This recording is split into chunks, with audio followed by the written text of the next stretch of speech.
ക്ഷമാപണമന്ത്രം.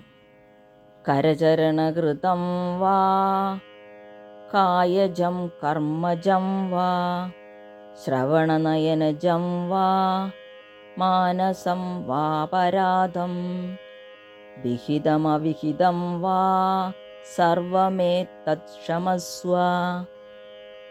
ശിവ ശിവ കരുണാബ്ധേ ശ്രീ മഹാദേവ ശംഭോ. ഇതിൻ്റെ അർത്ഥം എങ്ങനെയാണ് വരുന്നത്?